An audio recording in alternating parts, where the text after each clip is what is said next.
E aí pessoal, quem fala é o Jota e bom, no vídeo de hoje vamos estar trazendo mais uma ações para vocês. Dessa vez a gente vai estar trazendo a Sanepar, uma ação aí do setor de limpeza de água, de saneamento básico, tá bom? Então vamos dar uma olhadinha como que a Sanepar atua no Brasil, o relatório, os indicadores e tudo mais. Começar aqui por sempre onde eu gosto, por onde eu gosto de começar, né? Que é aqui a parte fala um pouquinho sobre a empresa e tudo mais. Acho importante você saber de onde que a empresa surgiu e tudo mais. Basicamente vou começar falando basicamente da atuação da Sanepar. Ela atualmente está em serviço básico em mais de 350 cidades do estado do Paraná. Então, assim, o foco dela é na região do Paraná, ali na região sul, tá bom? 55 mil quilômetros da rede de tratamento de água e da rede para coleta e 36 mil de quilômetros de rede para coletar o esgoto. Então, assim, milhões, são muitos quilômetros, milhares, né? E, além disso, ela está presente em outras 300 unidades de menor porte, que representam sua atuação em áreas rurais do estado. Assim, então, o foco da Sanepar é a região do Paraná. E a região do Paraná é um estado muito bom para a gente estar assim investindo, principalmente em saneamento. É uma região, é um estado muito rico, tem uma grande presença do agronegócio ali na região sul, tem algumas empresas fortes lá também. Então, assim,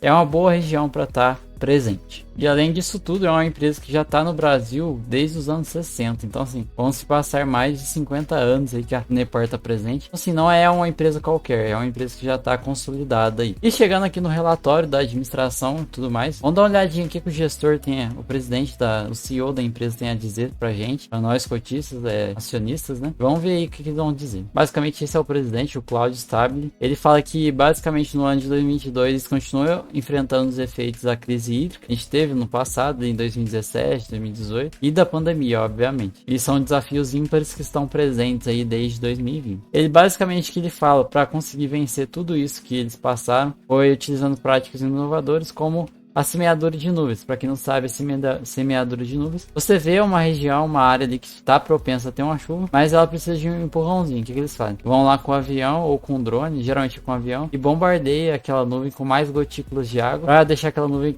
gigantesca, grande, na hora já de acontecer a precipitação. Essa é uma estratégia muito utilizada. Ela é um pouco cara, mas que vale a pena o custo-benefício dela. E falando disso, utilizando esse tipo de estratégia, entre outros, eles conseguiram vencer a escassez. Então hoje a gente não tem nenhum problema de escassez no Brasil. E uma informação importante que eu acho, principalmente em uma área que a gente fala muito, que é a área de saneamento básico, que muitas pessoas não têm acesso. Aqui eles falam, todas as áreas urbanas já têm 100% de acesso à água. Então, assim, isso é extremamente importante. Aqui um pouquinho do destaque de 2022. Basicamente, geraram mais de 2 bilhões em caixa, 1,7 bilhões em investimento. A área de saneamento, eles investem muito, então tem muito investimento. 8,8 de patrimônio líquido, né, bilhões, e 1,7 vezes o EBITDA, no nível de endividamento. Então, tá aqui baixo. O capital natural, a gente tá falando aí de 783 milhões de metros cúbicos distribuídos.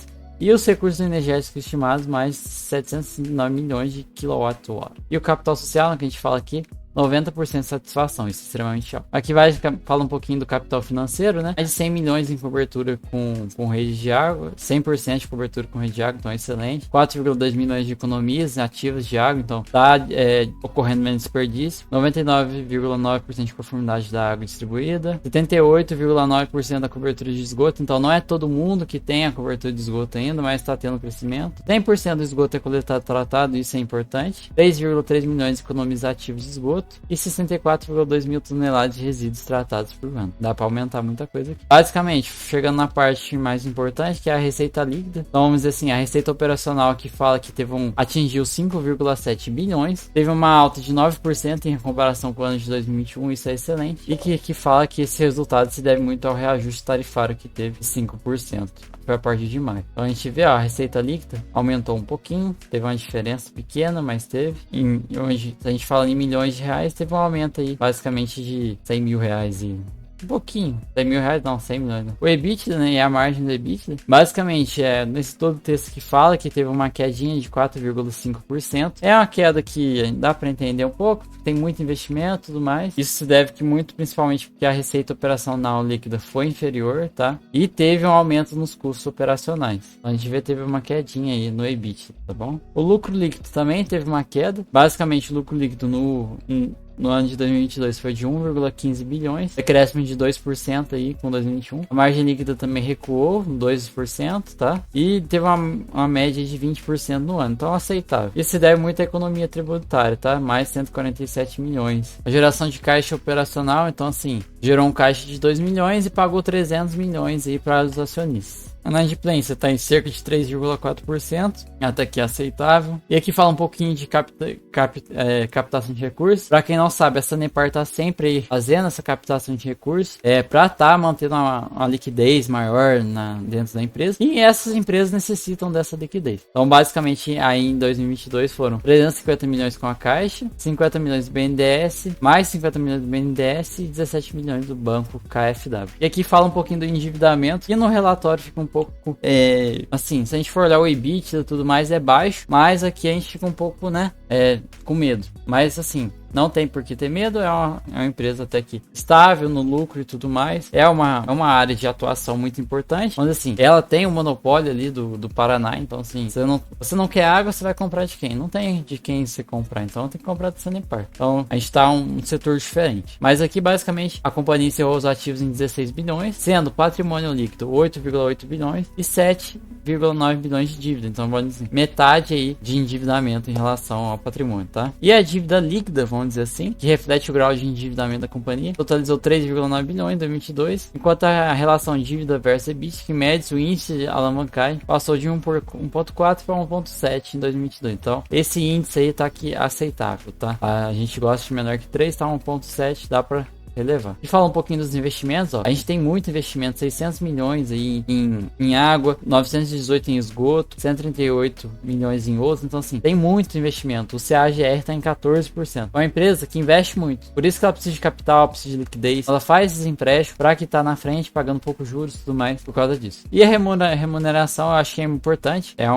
Poucas ações têm isso, algumas têm, não deixa explícito. Mas aqui, ó, referente ao dividendo obrigatório, não poderá ser inferior a 25% do lucro líquido ajustado. Então, não teve lucro, não pode pagar menos que 25%. Isso deixa a gente um pouco mais tranquilo. Mas o payout dele, a média tá em 50% e 30% ali. Vamos jogar uma média de 40% ali, tá bom? Então sempre tá tendo um payout até que bom. E a rentabilidade sobre o patrimônio foi de cerca de 13,9%, né, em relação ao que eles pagaram de dividendos em 2022. E sobre o capital investido, 10,7%. Então, aceitável, sim. E quando a gente chega aqui para olhar os indicadores, a gente vê que a Sanepar, ela tá sendo uma ação que tá apanhando bastante do mercado. Nesse período de tempo aí, ela não conseguiu ter o crescimento que a gente esperava. E principalmente é por causa dessa estratégia deles de pegar um capital para investir, criar uma dívida muito grande sobre isso. Isso acaba não convencendo o investidor. Eu, por exemplo, tô de fora dela por causa disso. Mas de outras situações eu vejo que existem algumas empresas melhores no ramo de saneamento básico do que a Sanepar. Por mais que ela tenha essa presença aí em todo o estado do Paraná, a gente consegue ver outras empresas mais sólidas assim. Mas assim, é uma boa aposta. Eu julgo ela. O valor atual dela, R$ 3,78. Dividend yield anual aí, nos últimos 12 meses, de 8%. Segue a long sem por dentro, liquidez de média diária de 8,6 milhões aí, aceitável. Basicamente, o dividend yield dela tá em 8,3, como eu falei pra vocês. O PL tá em 4,96. Aceitável, não tá tão descontado, mas tá bom. Eu gosto de abaixo de 15, então a gente aceita. PVP dela, 0,65. A dívida líquida sobre o EBITDA, ó, 1,74, a média, sempre mantém essa média. Sobre o EBITDA, já foi mais alta, agora tá mantendo 2,17. A margem líquida dela tá tendo crescimento, você pode ver que nos últimos anos tá realmente acontecendo esse crescimento. Atualmente está em 20%, aceitável também. O ROI também tá tendo esse crescimento, chegou a bater 17%, mas com a pandemia e tudo mais, sofreu um pouquinho. Atualmente está em 13%. E o ROIC 10%. E o CAGR, como eu falei, vem caindo, então assim, a tendência é que lá na frente a empresa comece a colher os frutos, tá em 7% atualmente. Bom, aqui vai mostrando um pouquinho dos dividendos, ela tá pagando, não tem uma recorrência, então basicamente a gente vê que a cada 6 meses ela paga um centavinho. Payout, como eu falei, a média tá ali em 34%, ó. Pode ver que ela tá tendo um lucro até que grande, mas não tá, e tá distribuindo até que um valor aceitável e tá mantendo, pelo menos, né? 1 bilhão de lucro líquido, isso é excelente. E aqui, ó, a receita ali, como a gente vê, ó, é uma empresa que tem muito custo. Ela recebe basicamente 5 bilhões de receita ali. Tem um custo de quase 2 bilhões e 500. Então essa margem de lucro dela é um pouquinho baixa. Até que ela tá mantendo a média dos últimos anos, não tá tendo um crescimento tão grande, tá? Mas é uma empresa estável. Tá dando lucro todo ano, acima de 1 bilhão. Então assim, a gente não vê um motivo tão grande assim pra cota tá apanhando tanto. Então basicamente a Sanepar é isso. Eu acho que a questão da cota dela apanhar bastante é porque a questão do dividendo. E ela tem muitas ações ações já no mercado e acaba que quando você faz uma distribuição ela fica um pouco baixa. Mas se você pode ver, ó, é uma ação que custa basicamente R$3,78, pagando 30 centavos por ano. Para uma galera que compra aí ações de milhares, assim, até que recebe uma graninha da horinha por ano, tá bom? Acho que vale a pena assim um estudo em comparação com as outras empresas dos setores, para ver qual que é melhor. Eu vou estar trazendo mais ações desse setor para a gente poder comparar também, tá bom? Então é basicamente isso o vídeo de hoje. Espero que vocês tenham gostado. Até a próxima e falou!